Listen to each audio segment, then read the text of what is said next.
Welcome to the BNI Unite podcast, where connection meets commerce and business is built on relationships, not transactions.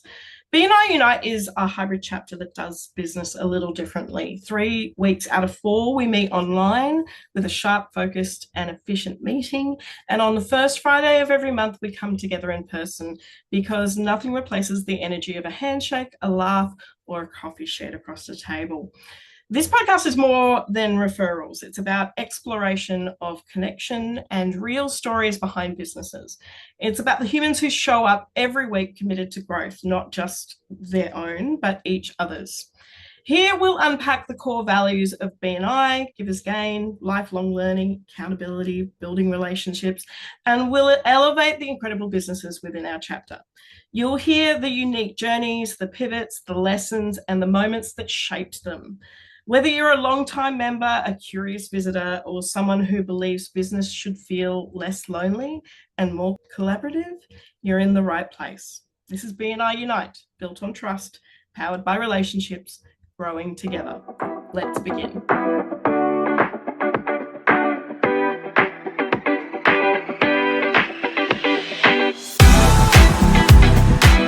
Today's guest is Duane Toit, founder and practitioner at Access Health Clinic.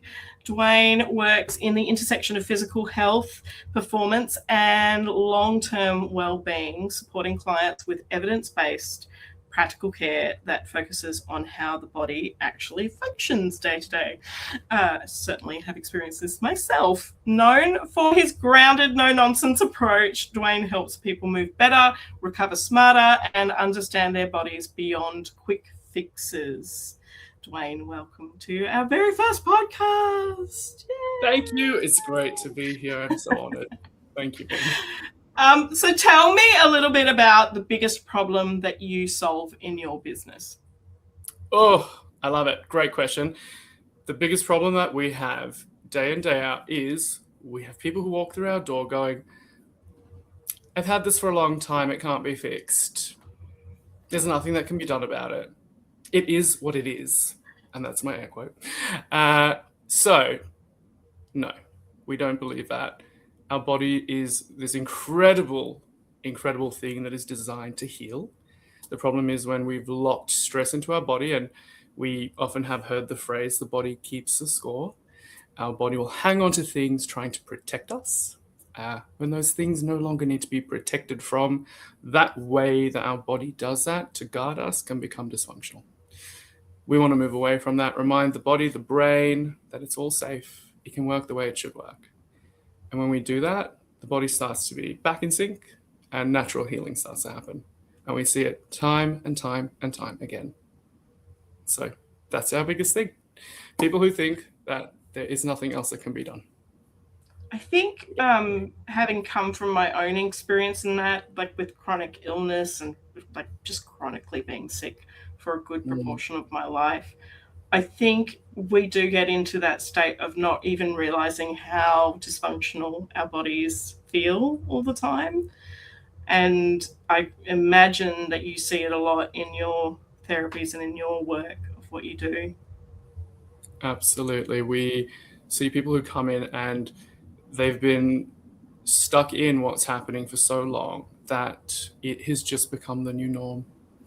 Yeah. We often talk about how our body and our stress and the way that our health works is a bit like a pyramid. We tend to think of it like an old school thermometer. It just kind of goes up and down, right? The more heat is on, the higher it sits, and the less heat is on, the lower it goes. It's probably more accurately described, in my personal opinion, as a pyramid, because we have this initial uptick, and we go up, up, up, and then the body hits a point where it either needs to take that stress back down and wind it back naturally. So if we think about, we stub our toe, we have a graze, it heals, we move on with life. It's usually not debilitating. That goes back down. With things that are more complex, relationships, family, trauma, injuries that are quite significant, we can then plateau. And then we have a little stress brick in our stress pyramid. And then the question is, are we then doing something to wind that brick back and take it off the pyramid, or do we keep building the pyramid, up and up and up and up and up. Build the pyramid! The build the pyramid! The higher we go, the harder it is to remember where we came from. So yeah, I think that helps to illustrate how chronic illness and chronic stress and things that we've had for a long time, they just become our new norm. So BNI is a big thing for me. It's been a part of my life for the last 3 years, or actually 5 years if I'm properly counting. And you've just recently joined BNI Unite, like I think 3 weeks ago. What is the most useful thing that people can know about the benefits of BNI? Just one? Oh, look, you can go for however long you want. I'm not going to stop you. So I think it would be, to give a bit of context to the answer I'd like to give, I'd love to jump back for just a sec. Ming, and you obviously know about this. We've spoken in the past. I originally came to BNI about a year ago when we'd first opened the practice and was utterly terrified. Yes, I recall. You literally ran away. Quite literally ran away. Not halfway through, but yeah, just right at the end when it was polite to run. So having had what I expect might be possibly a somewhat normal curve to what people who know nothing about it have when they walk in, and it seems like a lot and it can be a little overwhelming, and we've got all these terms that people just freak out about because they're different. The thing that I would say to anybody is, if you take away the words and look at the people, BNI is a people. It's a network of people. The way we talk about things, the way we do things, the way we interact with people in the meetings, they're really structured. And there's a reason for that. And actually, there's something really incredibly powerful that comes out of that. But take that away and look at the people. When you connect with the people, what you're here for is connection. You're looking to meet other people, and they're people who are going to be on a similar plane to you. If you're starting a business, a lot of people, we know that statistically more small businesses fail in the first 12 months than they do in the second year and the third year. But we still know that 3-year arc is called the Valley of Death for a reason. When we fly solo, we expose ourselves to the elements. When we travel in a group, we have support, we have safety, we have community. And that's what I think BNI is. That's what my experience has been. That's what really drew me. And coming back the second time with less stress and less pressure on my plate, I could see that. And it made a lot more sense. And I don't have regrets in life, but I wish that I had been more prepared and better placed when I first went to have dived right in and started. I think there is a piece there about when the timing is right. And I've never been the type of person that pushes people into something that they're not yet ready for.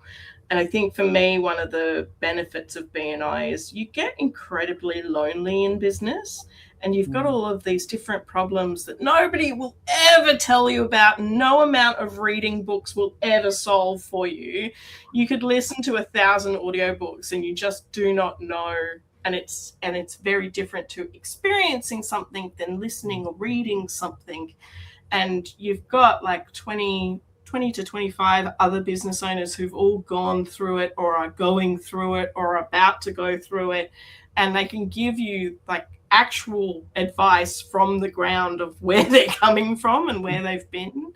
And I think that's so valuable.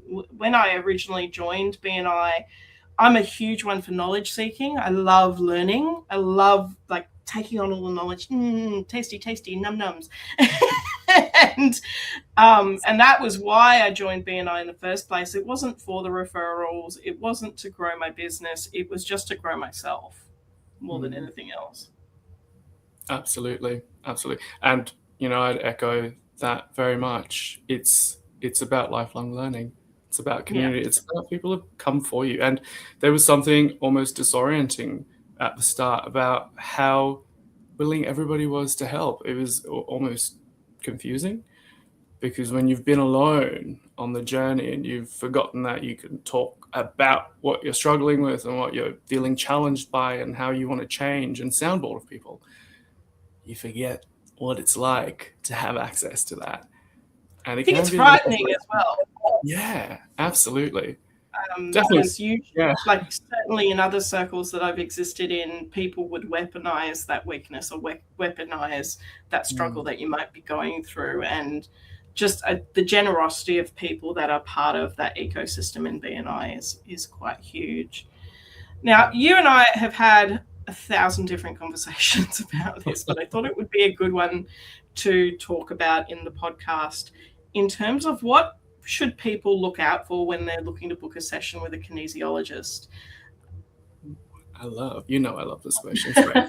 So, let's I love me a bit of history before I answer a question. Let's give some context. So when we look for a kinesiologist, we have one word that's doing a lot of different things. So first thing to figure out is, what are you looking for in a kinesiologist, and what can your kinesiologist do? That's the first question. The second question that goes side by side, because they need to be asked together, is this person suitably qualified to help me? There are several levels across kinesiology, and they can range from people who have done a short course and now call themselves kinesiologists at or just under level 1. Now, that is a brilliant, brilliant space for people who need a bit of support, who need presence, and just a space to talk through things with a bit of the physiology worked in. When we start to look at kinesiology at a higher level, what we really need is people who have got 2 to 3+ years training. And we start to look at those, and they're called functional kinesiologists.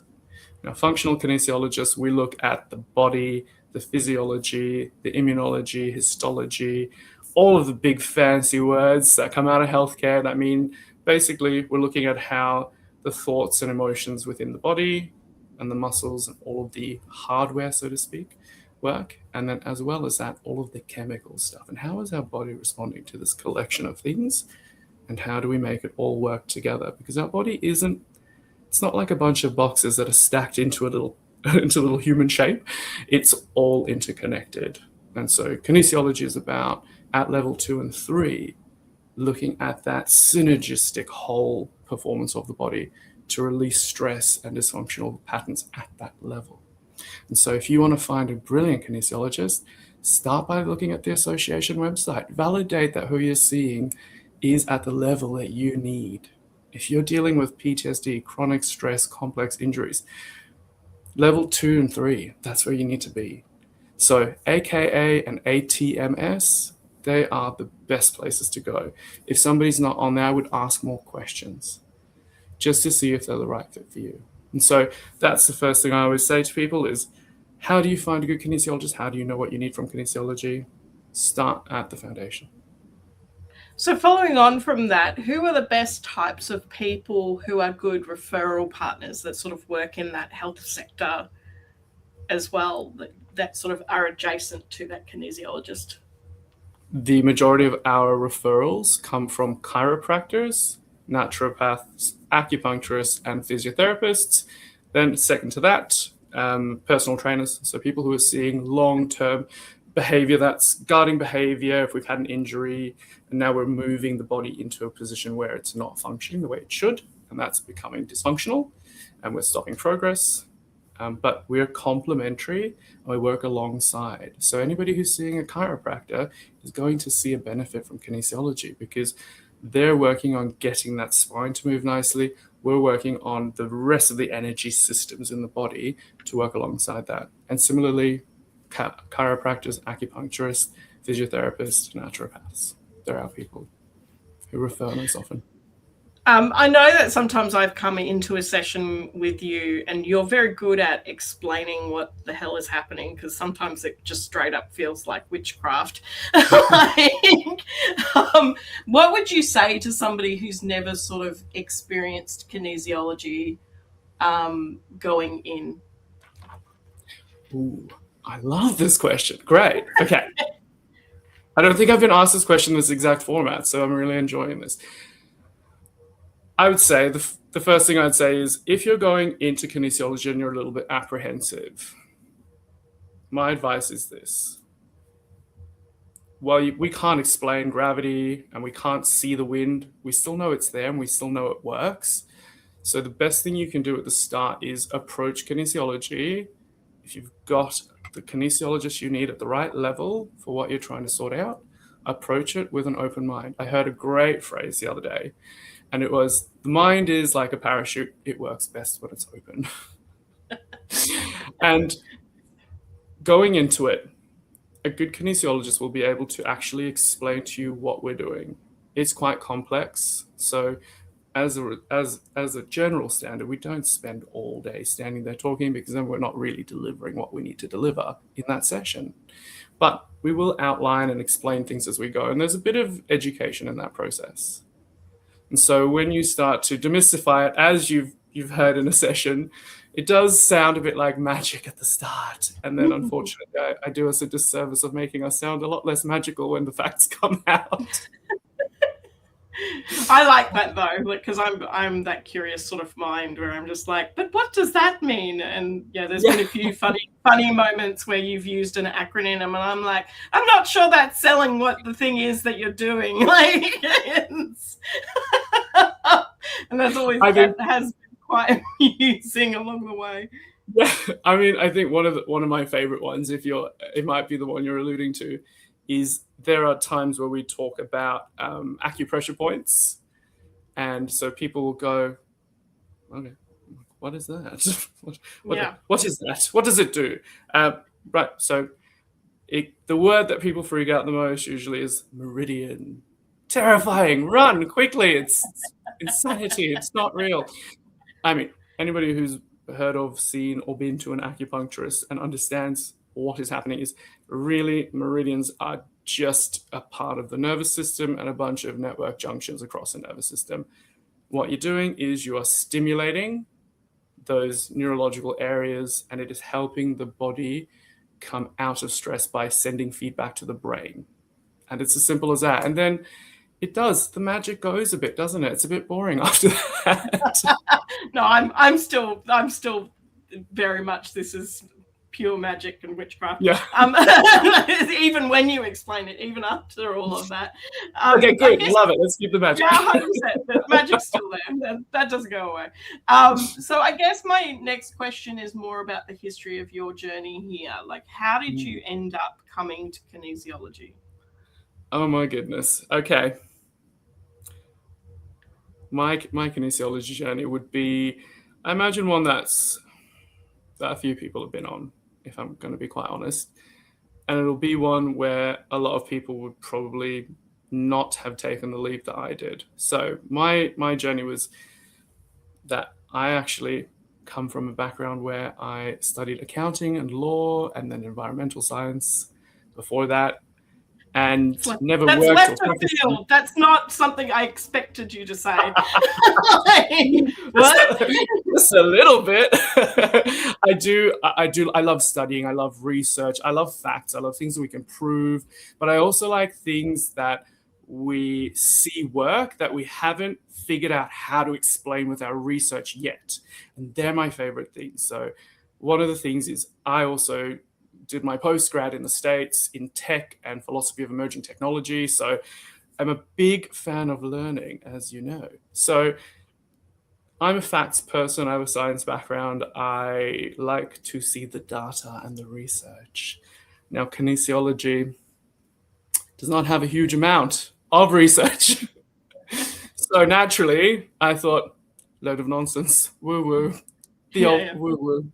The way that I got to kinesiology, I was doing all these things with my life. I was working at a really incredible university, and I did have a really incredible job. And the job was amazing. I just wasn't a good fit for the job. I excelled at it, but it took so much out of me that I was falling into a really classic trap that a lot of people do, which is feeling like I couldn't cope and I needed to just get over it and man up, really.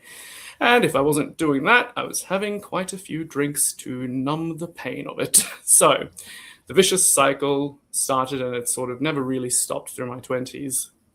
All came to a head with what I now call a blessing. I did not call it a blessing at the time, but the silver lining thing of the pandemic was, and now this is going to sound strange because I'm about to say something that sounds very contradictory to most people's minds. The silver lining was I started getting panic attacks. Now, panic attacks themselves are not the silver lining, but No.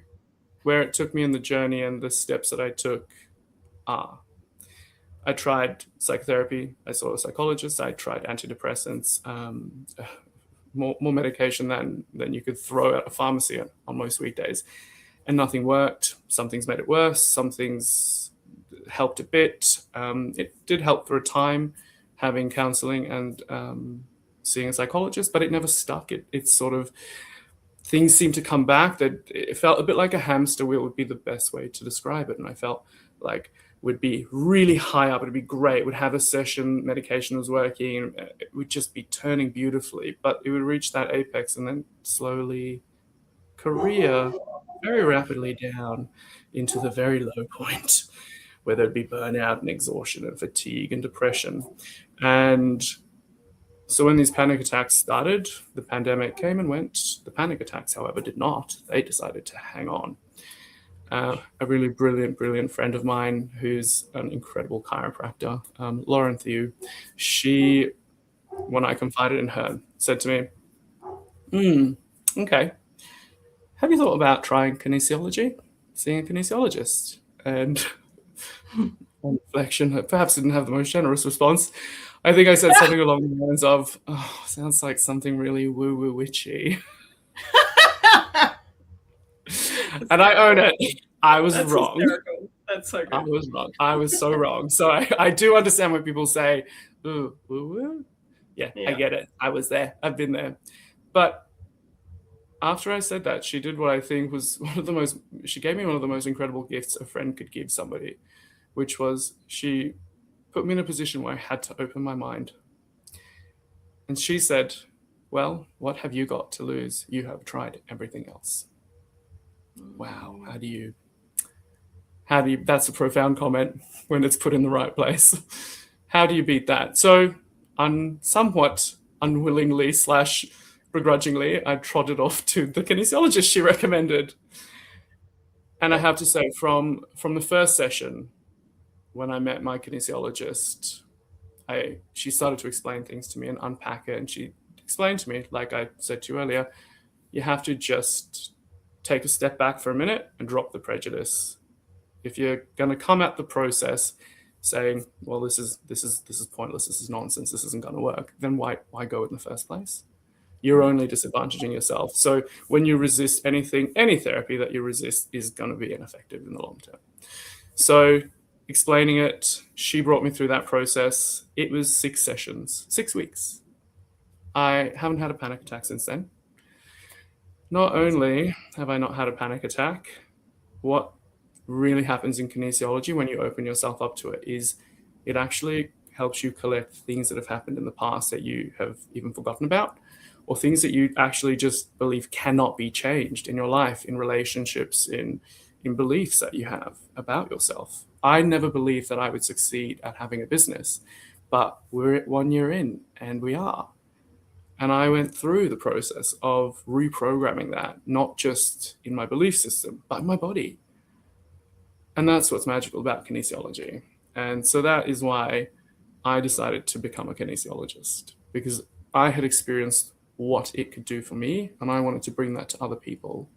My job at the university was about helping students, and I love that element, but the sheer mountain of meetings and emails about pointless things sometimes, and sometimes really relevant things that don't happen in a timely manner, was super overwhelming for me. But what I can do in life is do what I'm passionate about, which is helping people heal. And I don't have to worry about a million emails. It's great. So I remember one of our very first sessions, one of the things that came up was I had spent all of my energy and all of my time appreciating everybody else, and I didn't appreciate myself at all in any way, shape, or form. Many people who's watching this will know a lot of my journey around mental health and being an Are You OK ambassador and talking a lot about PTSD and coping mechanisms and how I just exist in life. And after that first session, and I still do it now, is like I buy myself flowers every fortnight, and I'm a bit of a clutter bug. And so every time I'm cleaning and I'm sorting out my home, I'm appreciating myself in that, which is a real, like, very massive shift for me. I think I came home from that session and I cleaned all of downstairs, and my partner was like, "Who are you?" Like, who is this person? Like, what's going on? Are you okay? Like, it's incredible. Yeah. It was such a dynamic change for me. So I'm such a big advocate of the work that you do. It's been a very interesting journey. Yeah, healing is non-linear, right? 100%, 100%. It does not happen in a straight line at all, and sometimes you'll go backwards to go forwards and all of that sort of stuff. Yeah. So coming back. Oh, sorry, you go ahead. No, I was just going to say, it's what you're saying is so interesting because you, if I recall correctly, and if I'm allowed to share, absolutely, you approached it having spent a lot of time from the first time we met and spoke about it, and you'd thought it through, and you'd made the decision when you came through that you were ready, and so you were open to that process, and you had quite a significant shift. People still have a shift if they're a little hesitant or reluctant. It's just not as big. And it might just be something as simple as sleeping better that first or second night. And we don't realize that sometimes, that change happens in the small things as well as the big things. So it's worth pointing out as well that I actually had come off the back of quite a bad experience with, and we're going to use inverted commas, kinesiologist. Yes. Who was not really qualified as a kinesiologist, but was calling themselves one. And so coming from that and then being very open in my communication around boundaries and going, hey, I have this thing and I really need to know around boundaries and what's going on. And these are sort of the rules of engagement. And you were very, very open to that rule of engagement around that. So as to not make sure that re-triggering trauma and stuff like that. So I'm very grateful for that as well. It's what we do. Yeah. So moving on to the next question. So BNI has a set of values that we sort of follow, which we all care quite a great deal about. What is your favorite BNI value that aligns with you and your business, and why is it your favorite? I've got a feeling you were not going to be surprised by this one in the slightest because of what I do for a living. My number one core value that I really love and feel that we already lean into in the practice is that core value of tradition plus innovation. I don't think that there is a modality that I've come across which embodies that more than kinesiology. That process of taking Eastern healing techniques like acupressure and different Ayurvedic and different Eastern functions and bringing Western diagnostic techniques out of muscle monitoring to find how the body is responding to stress, and that psychological element of talking about things is this incredibly innovative marriage of tradition and innovation. And so that is one of my favorites. I love that. I actually thought you were going to say something completely different. In my head, it was like, it's going to be giver's gain because you're in the health industry and everything is about giving and supporting people and helping people. I love that you actually picked traditions and innovations, especially because of our specific chapter.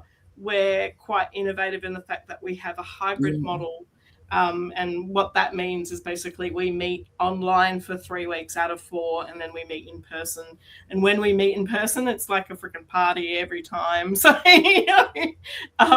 but we're so adaptive to that technology piece as well. And like, I actually love that you picked that. But in my head, I was convinced it was going to be Givers Gain.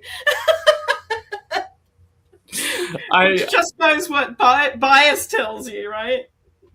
I also think I picked that one when I was reading it because it was so much deeper, really. I think everybody knew that Givers Gain would sit alongside healthcare because really that's when we're doing our jobs and we're not stepping outside of our lanes. That's what we're doing. We're giving people a part of their health back that they didn't think they could have. But of course, I like an underdog as well.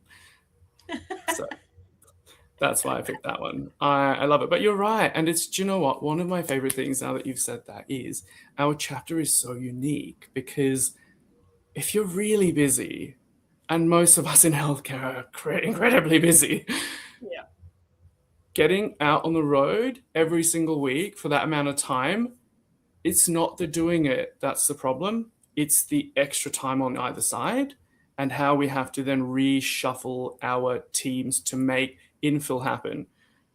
Even just being able to sit in my practice room for our virtual meetings means that I'm still on site if there is an emergency that another practitioner needs help with, and I need to just step out for 1 second to have a quick chat and go, just do this, off you go. I'm still present, and fortunately that doesn't happen. And I think a part of being there is why we don't have problems, because the rest of the team is not dysregulating and out of their comfort zone. And then on the days that I am away, I think it's a little bit like, boss is gone. We can all have a bit of fun. And so as much as I enjoy going, seeing all my friends and having that first day back at school excitement almost every first Friday of the month, it's the same for the rest of the team where they get to hang around and just have a bit of fun and goof off a bit.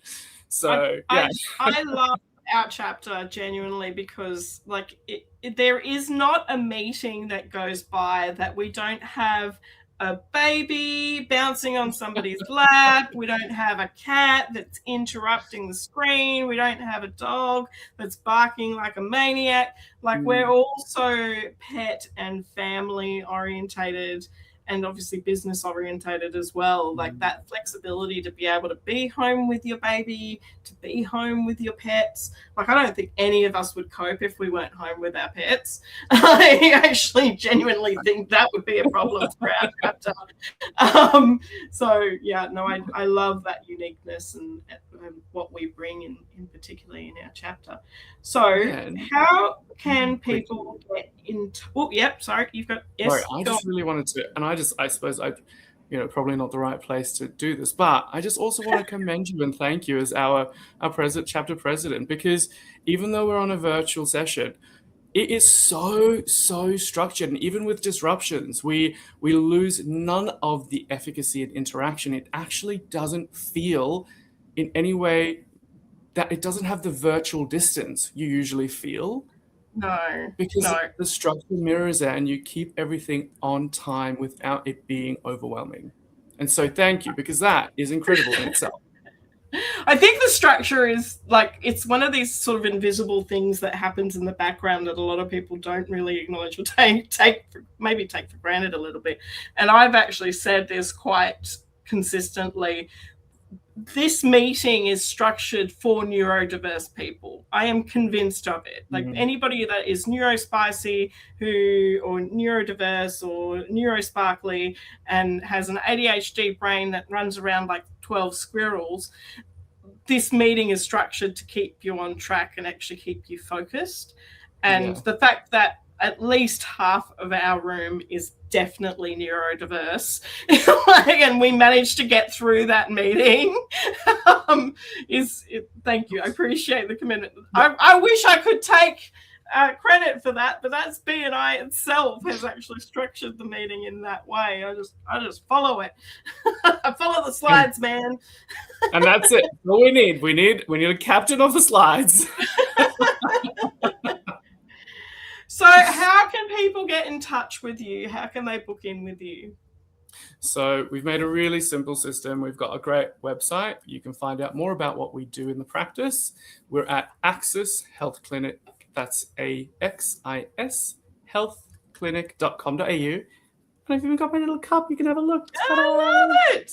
I love it. Enough. If you'd like, you can also follow me on Instagram. I will be launching my own Instagram and YouTube account this month. It will be the.functional.kinesiologist. Amazing. Hey, thank you so much for coming to our first podcast. Thank you. It's amazing. I'm so honored.